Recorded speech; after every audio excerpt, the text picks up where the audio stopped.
Dear viewers, welcome to the massive open online course on public financial administration.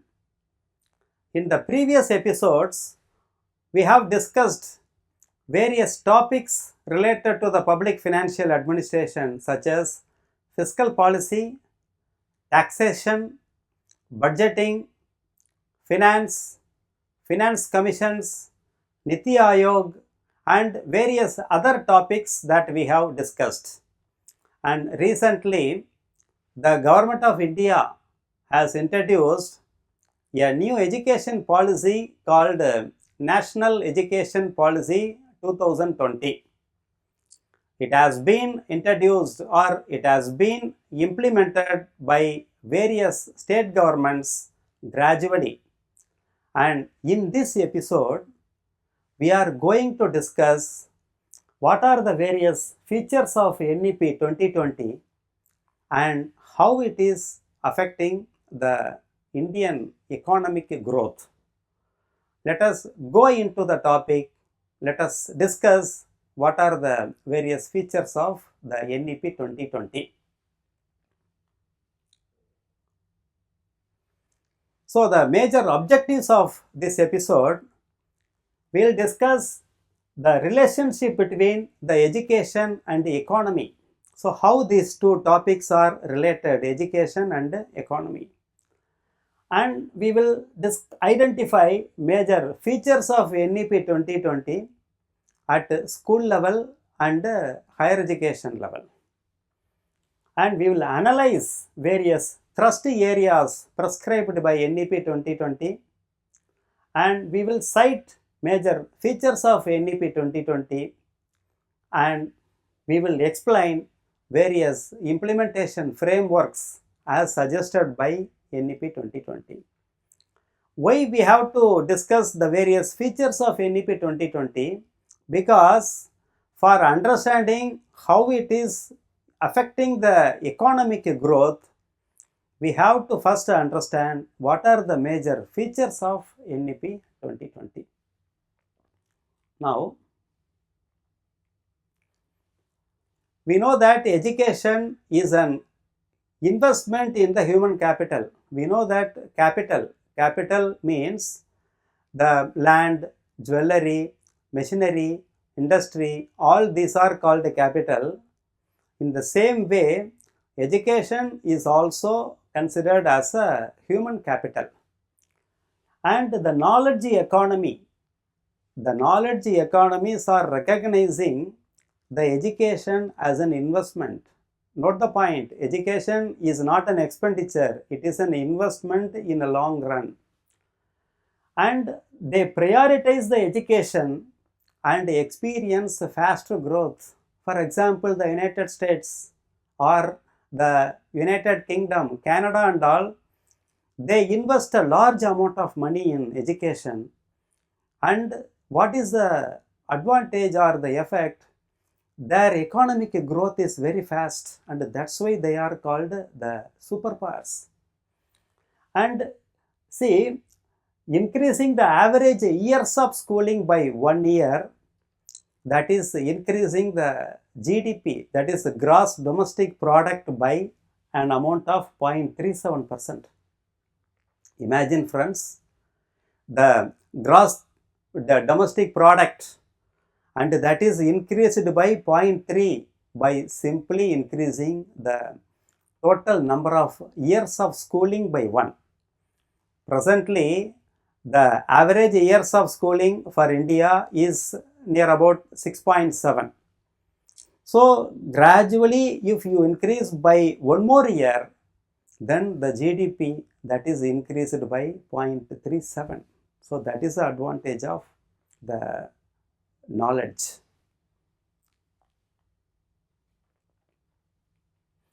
And increasing the literacy by 1%, that is increasing the economy or the GDP. Economy is always measured by GDP by 0.3. And so, we are confirmed that the GDP is closely linked with the education, because the educated labor and with the literacy and the thinking or the innovation, they give more performance than an illiterate labor, and therefore literacy is very, very important. And providing universal access to quality education. So if a country wants to become a knowledge superpower or the knowledge economy, then we have to provide universal access to quality education. That's where the NEP comes in. And now, what are the drivers of economy? The growth drivers of economy. So, the NEP is suggesting the holistic education. So, what is holistic education? Education is not related to the cognitive domain only, that means only the rote learning.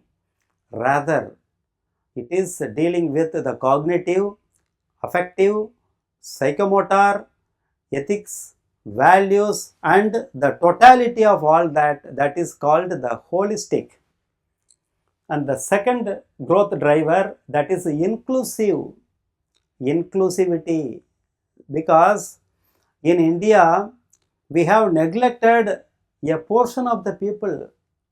See, inclusiveness means, for example, the rural people, women, and physically handicapped, or the people with disabilities, or the geographical disadvantages, like that there are so many disadvantaged people are there. Their education is not provided properly, and if we are providing education to them, they will also contribute to the national growth, and therefore NEP gives more importance for the inclusiveness. And the next one is equity or equitable. Equitable means education should be provided equally to all the people. For one it is more, for another it is less, not like that.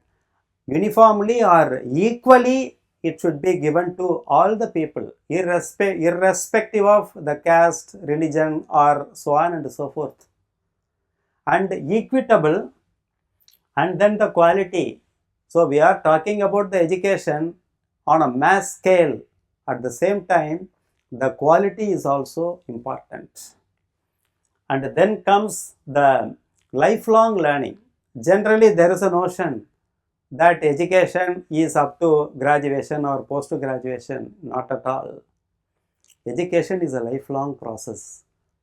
A person, because the times are changing, and therefore naturally we have to grow ourselves, we have to upskill our skills, and that is called the lifelong learning. And skill oriented, what is a skill actually? If you are able to do a job physically or well, then that is called a skill. The theoretical knowledge, for example, you take a automobile, so you are studying the theory of automobile, that is the theoretical knowledge. That does not imply that you are a good car mechanic, and therefore the skill of repairing the car, that's more important than studying the theoretical aspect. And therefore the education should be skill oriented. And innovation, what is innovation? Because the world is progressing every day, new inventions are coming. Who is doing that? The innovative minds. Artificial intelligence is a new invention or innovation. Like that, there are so many innovations are happening every time, and so our people also should be adapt to the innovation. So the education has to provide the innovation also. And then the digitally empowered. What is it?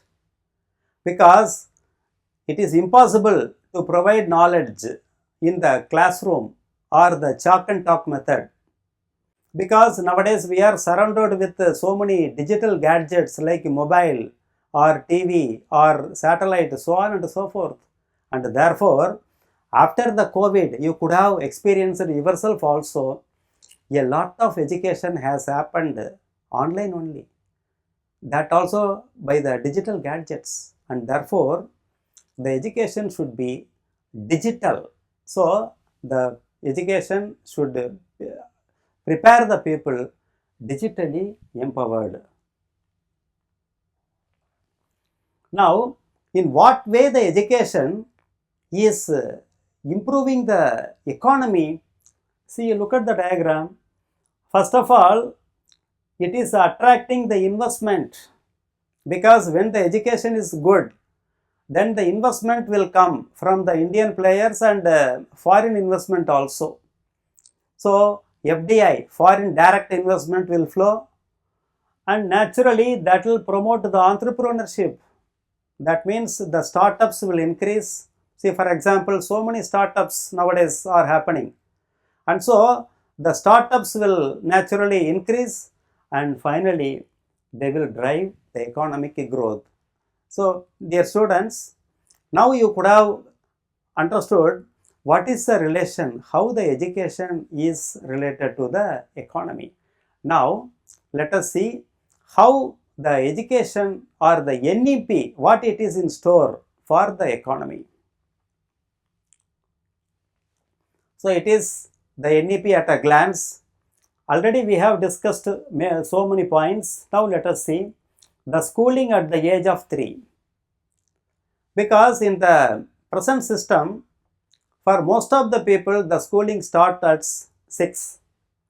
Already we have seen we have to increase the number of years of schooling, and so from the 3rd year onwards, the children are provided education.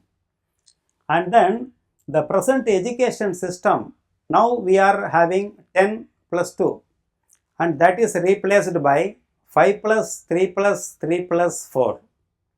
And that means the foundational stage, preparatory stage, and then elementary stage, and then the secondary stage. So 5 plus 3 plus 3 plus 4, that is a pattern. And the mother tongue as a medium of instruction. See, why the mother tongue should be given importance? Because most of the students, they are dropping out because they are unable to understand the concepts. If you provide the education in mother tongue, naturally they will understand. So on one side the understanding also will improve, on the other side they will not drop out also. So the NEP is suggesting provide the mother tongue education up to the class 5. That means up to class 5, the teaching learning process should be in one's mother tongue or local language. And then the academic bank of credit, what is it? We all know the bank, but what is academic bank of credit? Whatever skill or education that you are earning, that you can store in a bank, that is called the academic bank of credit. And there is a framework for national credit framework. That means the student, they can earn credits and they will deposit in the academic bank of credit. And then the education for gifted children. We are talking about the disadvantaged and advantaged children. At the same time, we have to look after the gifted children also, the intelligent people also we have to think of, and that is called education for gifted children. And the MPhil course discontinued, fixed college fee, and this is the major highlight. We have to attain the gross enrollment ratio of 50% by 2035. What is the GIR now? At present, GIR is around some 27%, and that has to be doubled by 2035 up to 50%. And that means 50% of the population, the present population is 140 crore. So 50% of the population is educated. So naturally the economy will improve. And easier board exam, common college entrance exam twice a year. Now, if the exam is conducted once a year, then the student has to waste his 1 year. But if it is conducted twice a year, the board exam I am talking about, then naturally there may not be lacking and dropout also. And the vocational education, see, that's a very important point. The vocational education and internship from standard 6, that means when the student is coming to the 6th standard, he starts getting vocational education and he is given internship also. That means he is taken to the industry and he is provided the practical skill. So what is the major advantage in case if the student is dropping out at the class 10th or 12th, at least he could have got some practical ability to do work. And the National Skill Qualification Framework that has identified so many skills: artificial intelligence, automobile, this, that and all, video editing and audio engineering, like that. There are so many skills, and so the students are taken to the industry and they are taken the hands-on experience, and no separation of arts, commerce and science. What's it?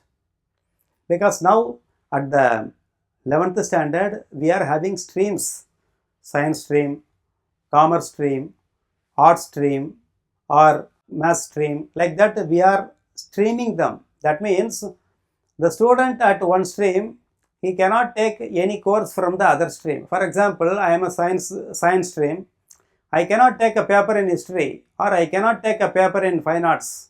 But now the demarcation or the compartment between the streams has been totally eliminated. Therefore, the science stream may opt one or two paper from history or economics or some other paper. And so the compartment between the streams, that is removed. And this is a structure already we have seen. The foundational stage 5 years, and the curriculum is also given multi-level play or activity, because the psychology has clearly demonstrated there should be no classroom education up to the age 5, and therefore in the younger age, 3 years in Anganwadi and 2 year class 1 and 2, the children, they are totally taught by multi-level playway method or discovery method or activity based method. Already in many states, ABL or activity based learning is already in practice, and so now it is compulsory that all the students should be taught by the activity based method only. And then comes the middle stage experiential learning. That means the students, that means the middle stage means classes, that is a 3 years, that is a class the preparatory stage, class 3 to 5, and then comes the middle age, that is classes 6 to 8, and there they are taken to the experiential learning. There only the subjects are introduced. That means the science, mathematics, arts, social sciences, humanities, they are introduced in the 6th standard only, and there itself the vocational education is also introduced. And then comes the secondary stage. Presently the secondary stage 10 plus 2, that means the 9th and 10th are called secondary, 11th and 12th are called higher secondary. That is scrapped off, and instead the 4-year secondary stage, that is included. Actually you can see the structure. Totally how many years the student is staying in the school? 3 plus 2 5, plus 3 8, plus 3 11, plus 3 4. So in totality 15 years of schooling. So the number of years of schooling is greatly increased, and so naturally the student will gain more knowledge. And then these are the various facets of the NEP 2020. At school level already we have discussed the early childhood care and education, foundation, and all this and all already that we have seen. And so it is given in the NEP, that documental wise. So 1, 2, 3, 4 and all. So the school education, that is encompassing all these components. And already that we have seen the age group 3 to 6 under the school curriculum. And the crucial for mental development, what is it? Because the the psychology has clearly demonstrated 85% of the mental growth that is saturated once the child is attaining the age 5. That means hardly 15% is more to attain. So that is very crucial. The infancy to 5 years old, that is very crucial, and therefore a separate curriculum will be developed for that. And the foundational literacy and numeracy. So literacy, that means the languages, numeracy, the numbers. In Tamil also Thiruvalluvar says ennum eluthum kannanathagum. Like that, the N means number, eluthu means the letters, and so the foundational literacy and numeracy will be given importance. And then NCERT will provide the curriculum framework for the ECCE. And then 10+2 system, 12 years of schooling plus 3, therefore totally 15 years, and no rigid separation. And there is no separation between academic and vocational also. The student may take any course from academic and vocational also. All these are deposited in the academic bank of credit, and therefore there is no distinction. I am from science group and you are from commerce group, he is from arts group. Because nowadays we people are demarcating, or we people are unnecessary pride over certain groups, and certain other groups are undervalued, and that distinction is get rid of. And there is no separation between curricular, extracurricular and co-curricular also. Certain things are co-curricular, that means the debating, the environmental club and all. That means for attaining the holistic education, the student can opt any knowledge from the academic stream or vocational stream or curricular activity, co-curricular activity, extracurricular activity, beyond that extension activity also. So in that way there is a 360-degree knowledge gaining, and therefore 360-degree evaluation also.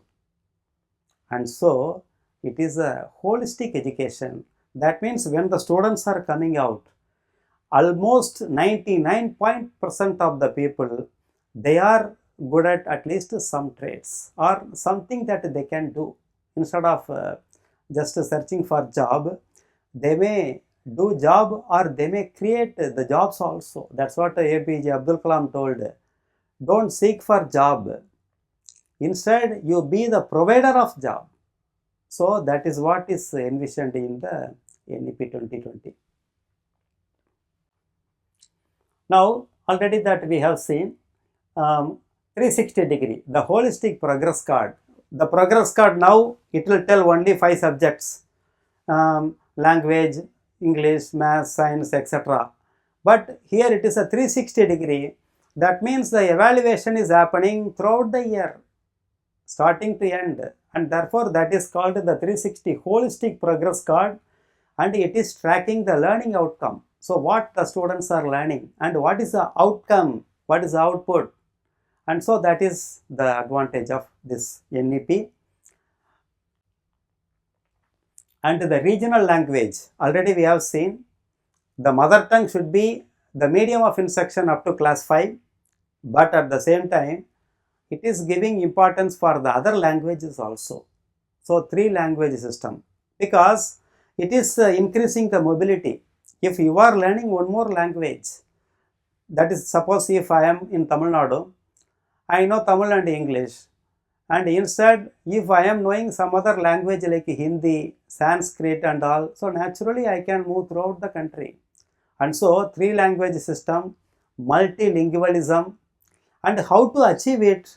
So for that, the bilingual textbook in Indian languages. So the textbooks will be created in Indian languages, and so a huge amount of financing is also needed for this, but the NEP is suggesting and the governments are doing it.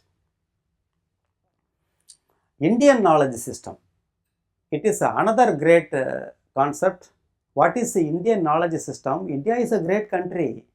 It has been there for the past 6,000 years, and we have great universities. India is the country which had the great universities some thousands of years ago. You see, that is what to tell. We are the actually Indian knowledge system. Our youth has to be proud of it, and very rich heritage, and Jnana, Vinyan, Jivan Darshan, all these are evolved by experience. All the rishis, by their own experience, their observation, experimentation and rigorous analysis, because yoga is not simply invented by simple observation. There are rigorous analysis of yoga, and then India has so much literature related to education, the Gurukul system, and arts, so many arts in so many caves like that, Chittanavasal, like that there are so many caves, and arts, administration, Chanakya, he wrote a book, Arthasastra, that is talking about the administration, and it is talking about the law also, justice, health, Charak and Susrut. They were the great doctors or physicians of the ancient times. And manufacturing, the Sarnath, the iron tomb, or all the temple structures, they are the examples of manufacturing. Commerce, India had commerce or commercial relationship between Rome and all the European countries. So India has a very rich heritage, but it is very unfortunate that we are not giving proper importance for the Indian knowledge system, and that is where the NEP comes. We have to identify the Indian knowledge system and we have to develop it. And then, so the ancient universities, Takshashila, Nalanda, Vikramshila, Vallabhi, and very prominent scholars, we all know Maitreyi, Gargi and Maitreyi, they were the great scholars and they argued with the male scholar. And you can imagine in the ancient times, the women were educated at par with male. And Devi Ahilyabai Holkar, Raja Bhoj and Vikramaditya.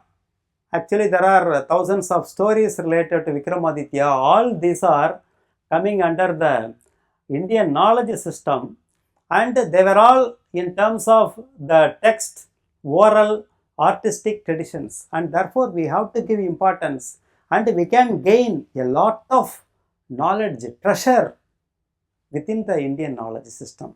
So with that, in this episode, we have discussed thoroughly about the public financial administration of education in the light of the NEP 2020, and thank you. Have a nice time.